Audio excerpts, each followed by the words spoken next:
honest, that are just, that are loving.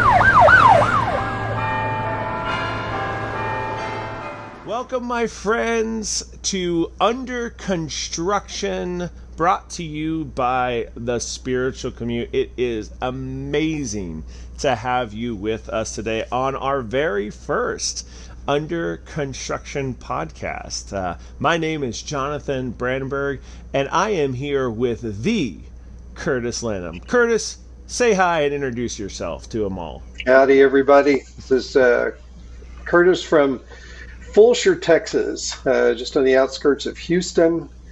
Great to be with you on the Spiritual Commute Under Construction podcast. Yeah. As soon as you said howdy, everybody knew you were from Texas, or at least from the South, That's right. And I will say what's up, y'all, because I'm just outside of LA. I guess that thing, but don't be fooled. I grew up in the middle part of the country in Kansas, so I am just one of the many out here in the LA region that are not from LA in Southern California. So what are we about here in this podcast called Under Construction? Well, really, it is just this beautiful little sub point that the Spiritual Commute is trying to get at, my friends, opening up the conversation, empowering better conversations around spiritual topics.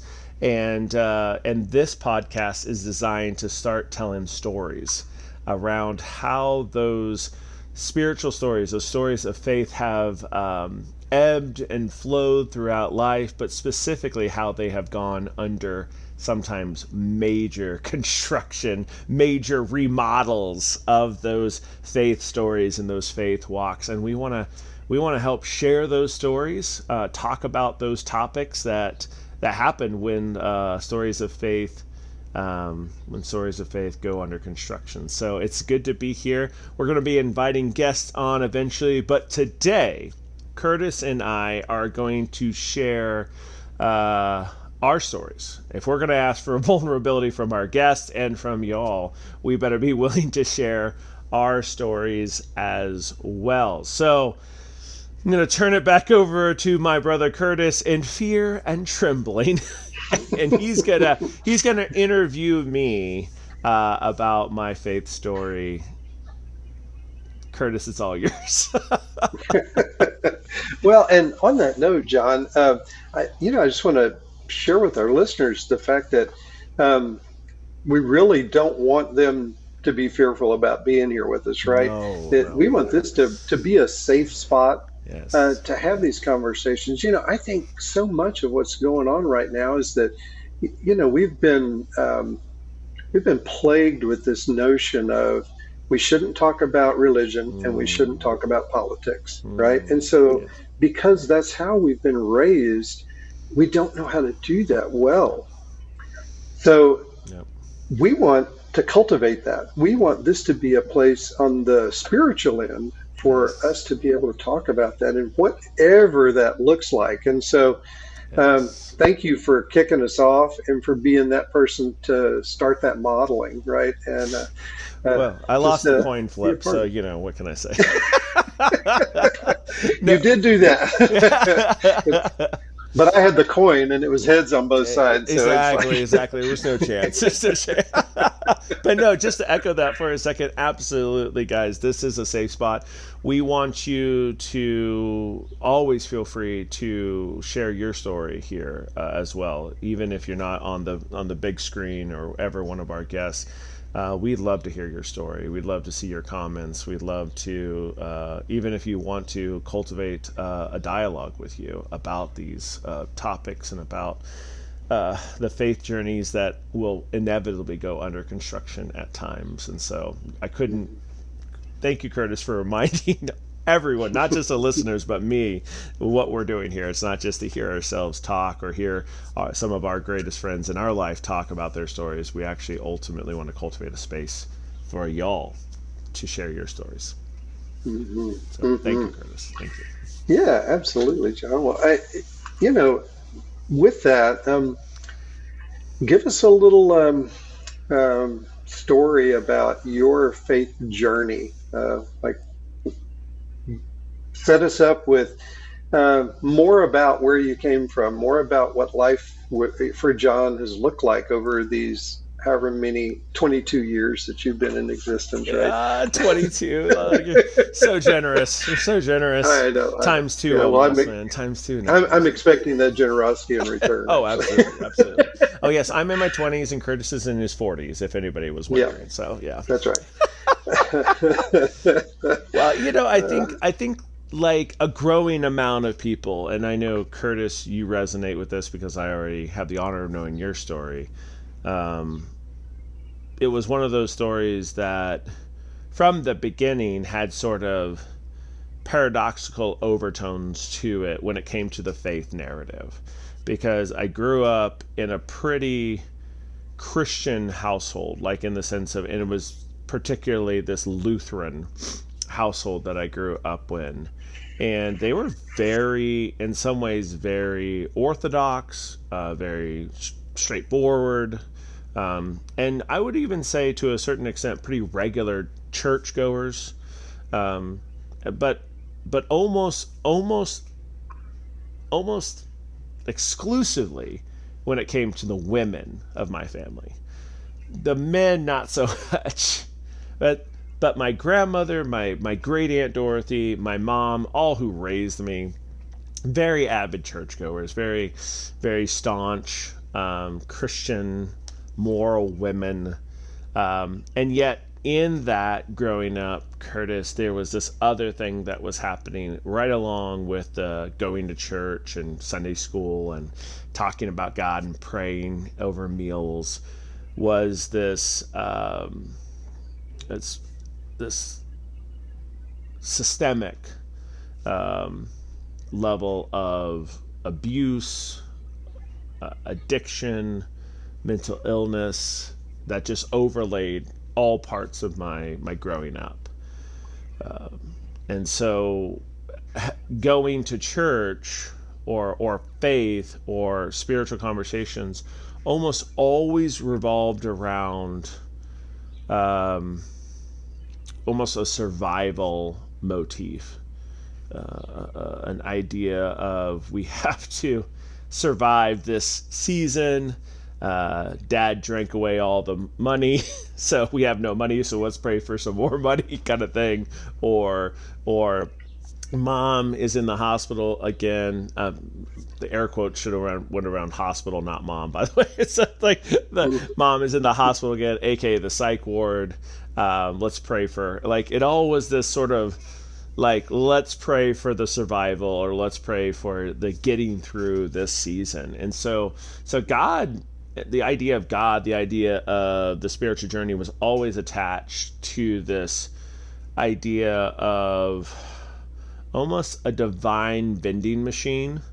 Like, we definitely need this. Like, it's like, we gotta have this, or almost maybe even more of a better metaphor, a divine slot machine. Like, we're hoping to get the three cherries or whatever, like, Right. Because we're in a jam and we need the money, kind of thing, or we need the help or the space. And I think for a younger kid, that wasn't as big of a deal. Like, I think, oh yeah, I mean, that kind of made sense. You pray to God. God's kind of like this benevolent person in the sky. But I think the more I took seriously what was sort of what I was being taught, the more I'm like, that's not the functional faith that I'm living out. That's not the functional prayer time. That's not the functional things that I'm hearing about the pulpit or the catechism class, if you know that lingo, guys, the sort of learning about the basics of the faith. Just didn't jive with what I was sort of hearing on the street level or on the house level.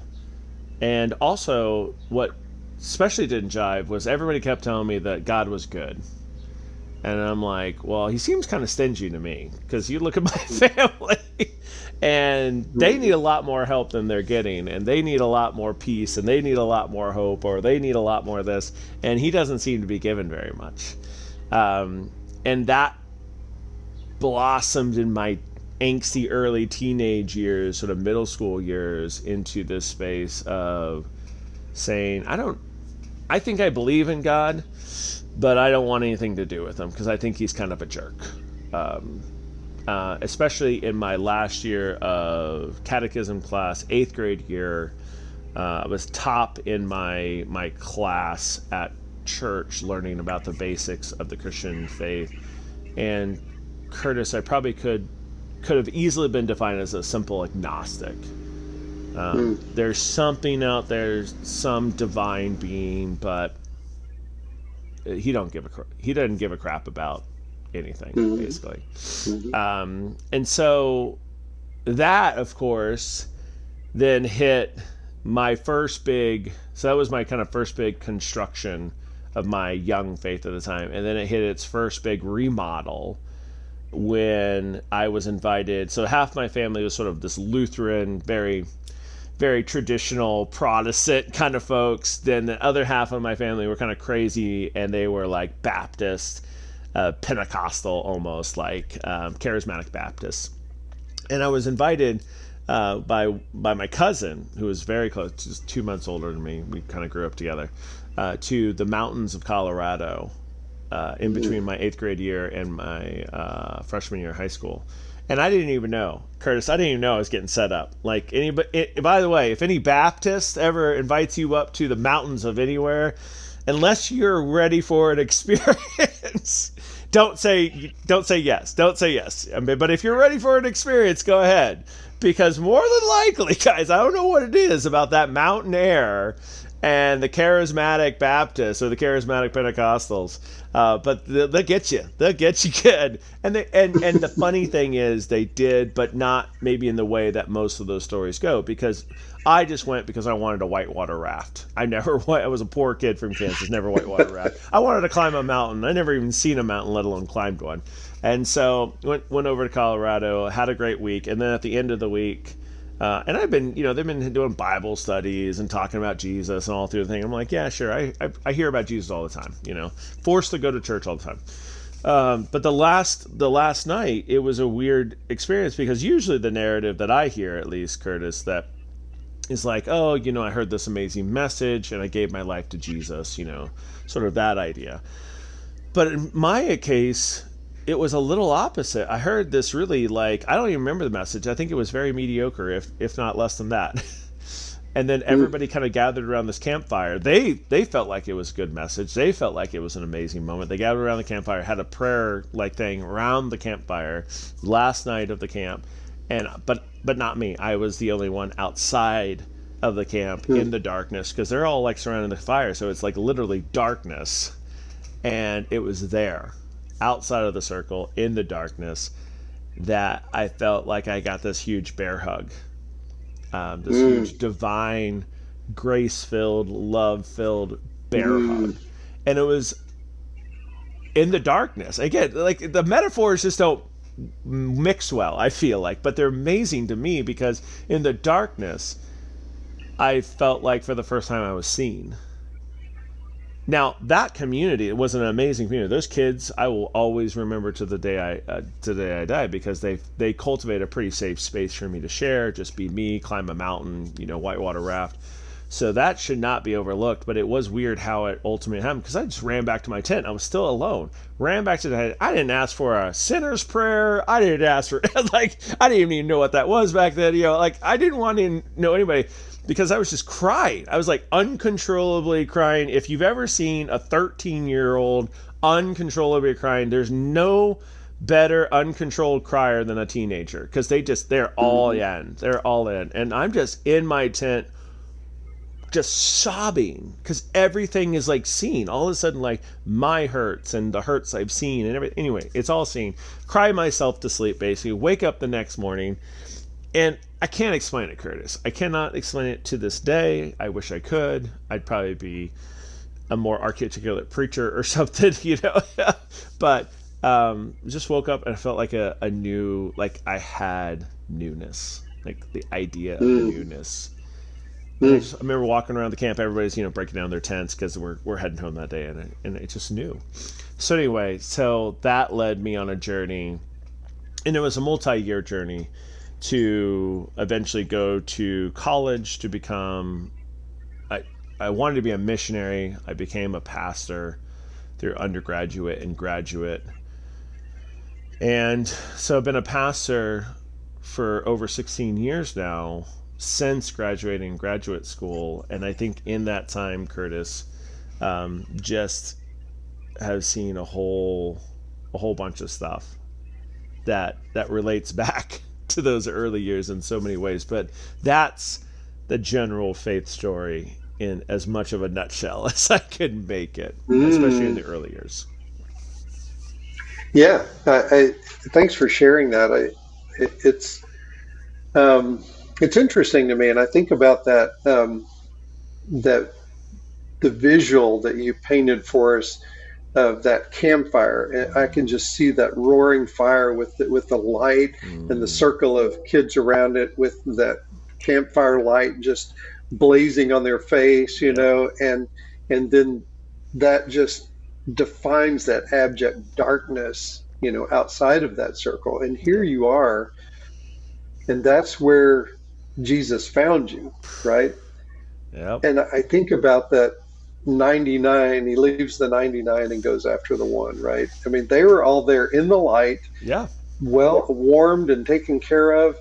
Yep. And he came out there in the darkness and found you and grabbed you and bear hugged you. I mean, that to me is such a powerful visual of what Jesus keeps doing for us, no matter what we're doing. He is coming after us, and so I mean that's I know I've experienced it in a different way, but yes, but that coming after. So I can relate to that. Thanks for sharing that, painting that picture for us. Yeah. And so I think about your journey of faith and of like some formation of it early on, right? And then that moment of newness that enveloped you, and then you moving forward to a lifelong adult career, if you will, or profession, or we look at that as a calling, right? As a pastor and mentor and coach and all the things that you do and are equipped to do, and you do that well. But what does it look like for you as your faith is under construction along that journey up to this point? I mean, what could you share for us some of those places where it was very obvious to you that your faith is under construction, maybe a little demo going on with some having to reconstruct and move rooms around in the house, right? Yeah. Sure that there's a reason we've started a podcast called Under Construction. I should have, it's funny looking back on it now, Curtis, I should have sort of guessed, at least somewhere along the line, that the way it sort of started, especially the first under construction, if you will, of my childhood faith, how it happened. Oh, that's probably going to be a bit of a pattern for me in the future, or at least it has a chance of repeating itself, bare minimum. And I think I got caught up for many years because it's protected college years. So anybody who's ever been to college, so you either sort of have horrible college years, or you sort of have this beautiful ivory tower, experience, seemingly. And I had the ivory tower. I had 8 years of really ivory tower. Like, we were sort of cloistered in this communal smallness. My undergraduate class was like 1,000 kids on campus or whatever, and then my graduate was like a few hundred on campus, so these little cloisters of we all just going to talk about Jesus and God and theology and philosophy, and we had more caffeine than I care to think about back then. I'm surprised my heart still works, and we just had all these kind of amazing conversations, but we thought that was what the reality was we were going out to. And then it wasn't. So anybody who comes out of graduate school in any profession, I think, kind of gets a good slap across the face, just saying, okay, that's not going to be the reality. So I wouldn't consider that really under construction. But what I would is about 2 or 3 years out of seminary, I was broke, and I think that will put you under construction years. Like, because I don't know if you've heard. I'm sure some ministries pay an amazing amount of money, but most churches, ministries have this way of not paying very, very much money in an ever expensive world, especially here in America. So it's funny. I wasn't great with money either. Like it's definitely on me as well. But I just got broke, and I was like, you know what? I didn't sign up for any of this. Like 3 years in, I was like, I didn't sign up for any of this crap, man. Nobody wants to really do anything in the church. They just want to like hear that Jesus loves them, or they want to run their little system. I was pretty. I was about 28, 29 at the time. So, still pretty. Anyway, and I just remember going, maybe all this is just bunk. Maybe like the church thing, not my faith. There was the difference. My church thing maybe was all just bunk. And I think that was my first real challenge, Curtis. And that I had downtown Austin. If you want to have a good existential crisis, and go to downtown Austin, drink a lot of overpriced coffee, and hang out with the other elites that are having existential crises. Like we all wearing plaid like this, dark rimmed glasses. They're wearing skinny jeans now that aren't quite, long enough so they can show their Argyle socks, and there's some sort of boot. It's like you can describe almost everybody in downtown Austin. Right now they're all in scarves.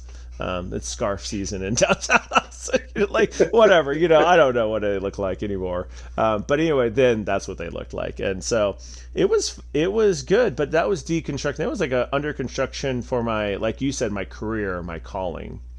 And I think that's a first, like, what's the church? What does it even mean to be a spiritual community kind of idea? And how do you accept pay? You're in charge of it and you're getting paid to be, like, all those kind of great questions. I thought it was an existential crisis, but it was really just a career crisis looking back on it. But it really cut me deep because my identity was so wrapped up with that church, or with the idea of the church. So if the church wasn't doing good, if the church was like not doing what I think Jesus would want them to do, then I was in tattered. It was so connected. Right. So I went through an under construction of just sort of God separating out those two ideas. Me and my wife, and me and some amazing mentors, kind of separating out that idea that didn't separate really until Curtis and I became friends back in 2014, and we kind of planted a church together, and it was really fun. But if there's an identity that's wrapped up in a person, go start something from scratch. Then you'll really even though that community of people, thank God, actually helped me. They were already kind of going. They were already doing. They were just looking for their very first pastor. So it was like planting a church and not planting a church all at the same time. But anyway, I think that journey of construction started with career, or started with calling. And then what happened then, by 2019, I was taking this doctoral classes from Fuller Theological Seminary here in Pasadena, California. And through that program, you get mentored, you get coached and all this. And one of those mentors, Terry Walling, used to always ask me, what do you want? What are you trying to do? Like, he just, like, this is why I became a life coach, because, like, you get to ask a whole bunch of annoying questions and you don't have to provide the answers. I feel like as a pastor, you ask a whole bunch of annoying questions, but you have to provide some sort of answer in case they don't have it. And life coach, like, nope, just throwing these annoying questions your way and you got to answer it, buddy. So I love life coaching in that way. But I didn't love it then. And I just was broken down, because what I realized, Curtis, kind of my own journey, so leading into 2019, beginning of it, is that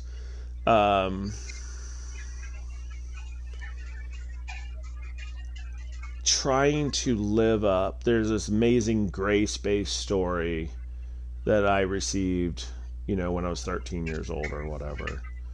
And what had turned it into through sort of the journey is trying to live up to being worthy of that grace.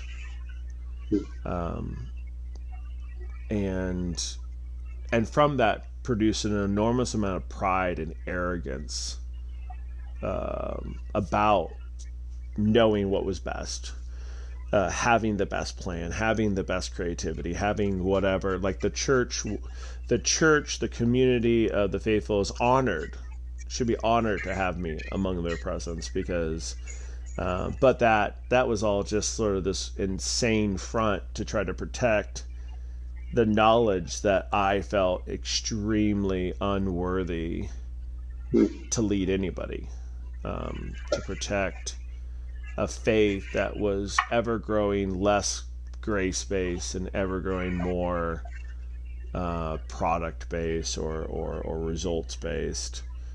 And so there was sort of this war within myself on that ultimately came, like I was crying in a classroom in beautiful campus at Fuller, and just not uncontrollably sobbing like a 13-year-old, but getting that direction, and just realizing that in so many ways that I didn't want to be a rock star, pastor, preacher. I just didn't. It wasn't. I don't even know what that means, but I didn't want to do it anymore. And second of all, that I had to find a space just to let go of the pride and the arrogance of performance when it came to my faith, when it came to leading a church. And ultimately, that's what led me to taking a break from the church just 6 months ago. Just sort of, quote unquote, on paper, I took a leave of absence and got a peaceful release from my call. That's what a piece of paper says. Anybody in passing the street would look at that and says, "Oh, you quit." You're like, well, I got a peace. Well, yeah, okay, I quit. So, and it wasn't because it was funny. I usually have this, like, Curtis knows I'm a bit of a troublemaker when it comes to churches, and I like that. I like the troublemaking because it's trying to spark creativity. I'm trying to spark, movement forward, those kind of things. But this one, there wasn't a lot of trouble. Actually, the trouble had died down and everything was going well, and it was finally in this space of can be honest with myself. I need to go on a journey. I need to go on a journey of healing. Like in any career, Curtis will tell you, because he's had multiple careers outside of the ministry, you get hurt. When you lead any organization, if you're part of any sort of leadership, and shout out to my leaders out there, because everybody who knows leaders, they get betrayed, they get backstabbed, they get hurt. Ignored, which is the worst for me. I cannot stand being ignored. Please tell me I'm an idiot or my plan sucks or whatever, but don't just say, "Oh, that's nice," and then I never hear from you again. Yes. So, but I think there's a lot of things wrapped up with that faith journey, because it's tied up with a lot of what normal people would go through, or what a lot of people would go through, normal stuff that people go through. There's no normal people, as my therapist keeps telling me. And so, and so I think that all plays to the deconstruction first of the calling or the career idea, which needed more review anyway, frankly. And then now a faith. But everybody's faith, I think everybody's spiritual conversation can get messed up. I don't think it's unique, just because most of us were coming from, in this country, Western Christian ideology in some ways. Most of us, not all of us by any stretch. And that's what I love about doing this with you, Curtis. You and I we want the full dialogue, the full spectrum of the faith conversation to happen. But most of us are coming from that. And so most of us are saying, well, it's a problem of Western Christian, language or whatever. Yeah, but if we're all coming from Eastern, I've met enough people from mainland China who are bucking systems that they come from, and faith systems that they're coming from, not really understanding why that's even there, and so I honestly think it's just our system. if it was some other system, that would be the one we'd be bad mouthing right now. And I'm like, go for it. Frankly, I believe in a God that's way big enough to like hear a lot of negative PR about his church or about God's church.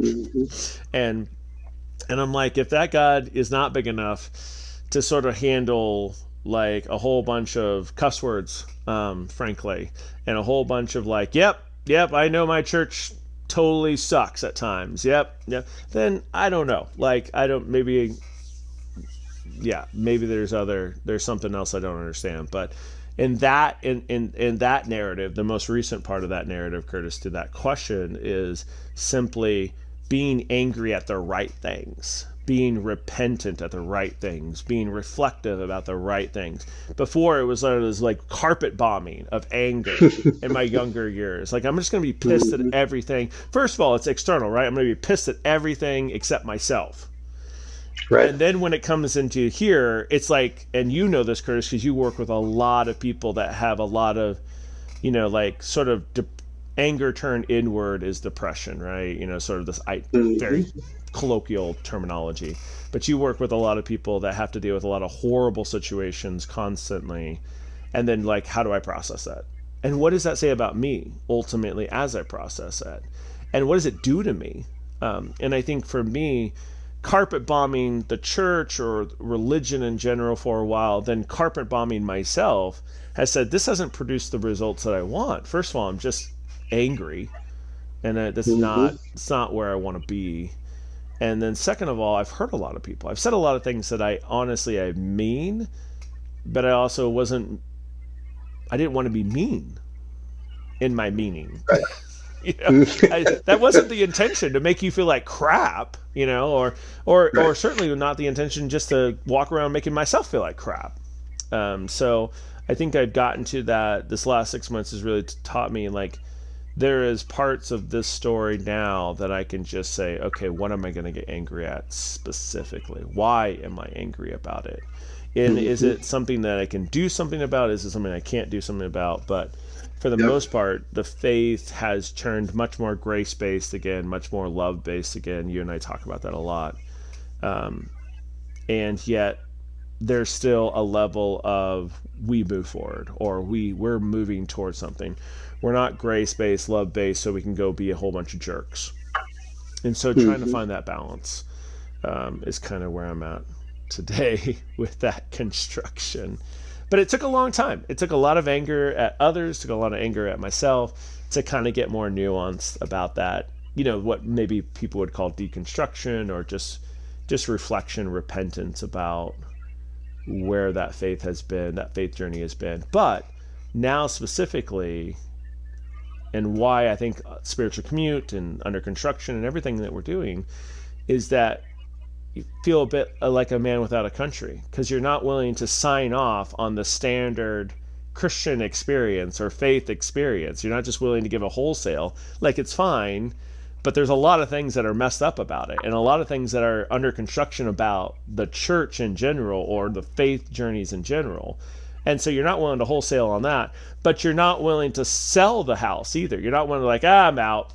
A friend asked me the other day, a dear friend asked me the other day, so you're still doing the Christian thing? I'm like, I'm in. Like, I'm owner of the land. Like, I don't know what else to do. Like, you don't have a story like I have. I mean, a lot of people have left the faith. Friends of mine have left the faith, not just the ministry, but the faith. And I'm like, that hurts. That's whatever, but that's their journey.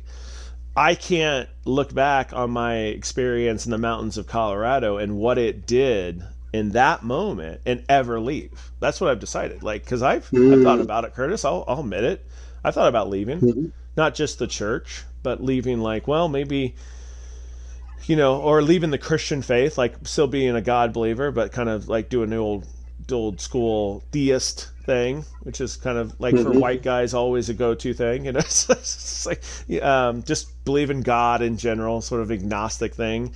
And then I think back to the mountains of Colorado, and I think back to my experience of those first beautiful years, and I go, that's the God I still believe in. And that's the God I still see in stories from the scriptures. And that's what I still see in the faith stories that I hear almost across the board in one way or the other. So, you know, I kind of had I feel like in our tradition, we have this guy named Martin Luther. And I feel like I had a Martin Luther, here I stand moment. But the greatest thing about Martin Luther, he had a lot of faults, a lot of faults. Greatest thing about Martin Luther, he'd say these amazing things and then go grab a beer. Like, that's the greatest thing. And that's like, I was like, all right, let's go for a beer now, guys. But yeah, as much as it's under construction, as much as I've left the house, we use this metaphor a lot, just kind of walking out of the house for a while, getting some air because it's full of construction.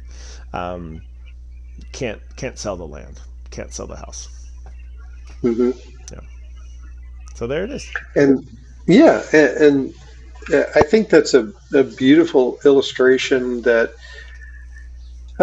every time that I hear your story, or I reflect on my story, or I hear the stories of our friends and new acquaintances and people we work with and all, and I hear these stories of the journey, which includes struggles, which includes pain, which includes changes in direction, all of the things that go with a faith under construction. I'm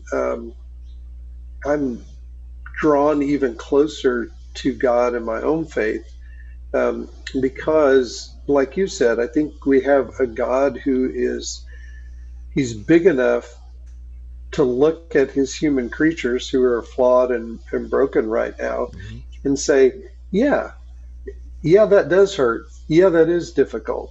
But I'm not leaving you. I'm still walking with you. I'm still that God of the campfire of when you were 13.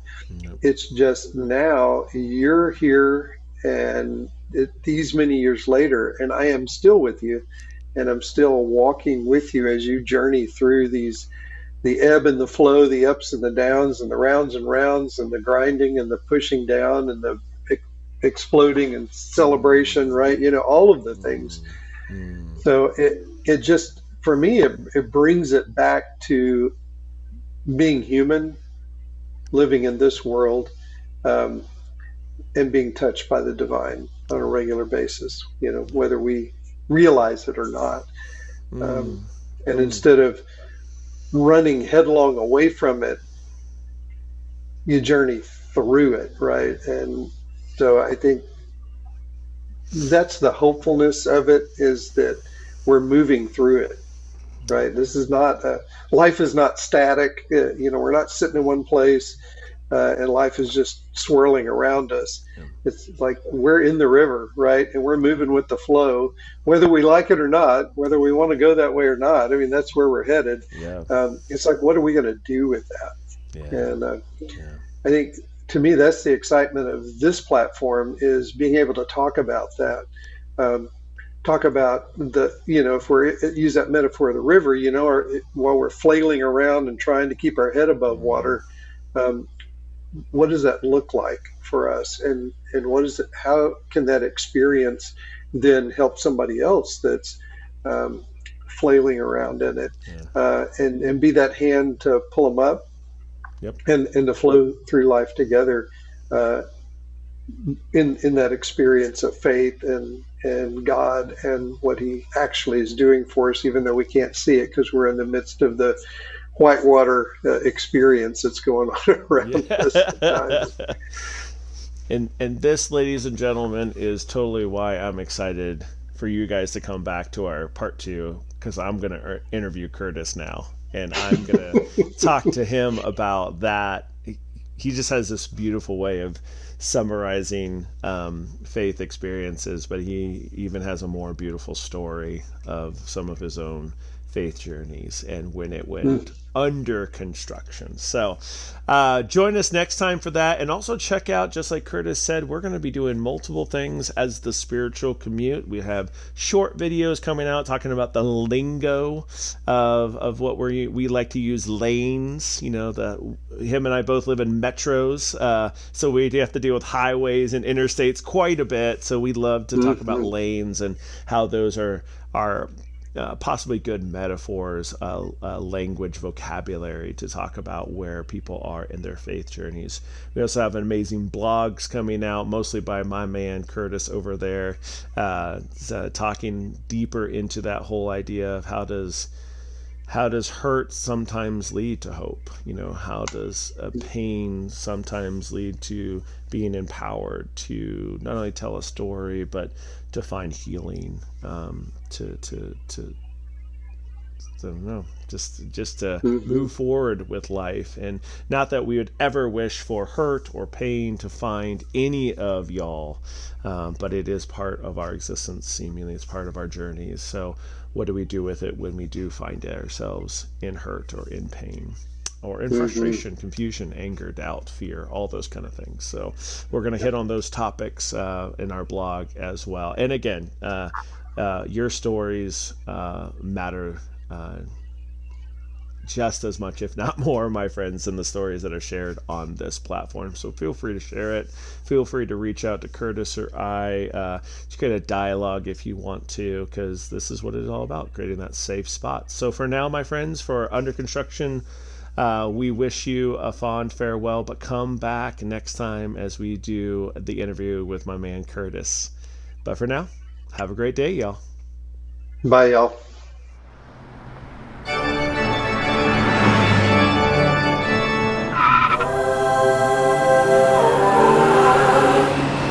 On those things that are true, on those things that are honest, that are just, that are loving.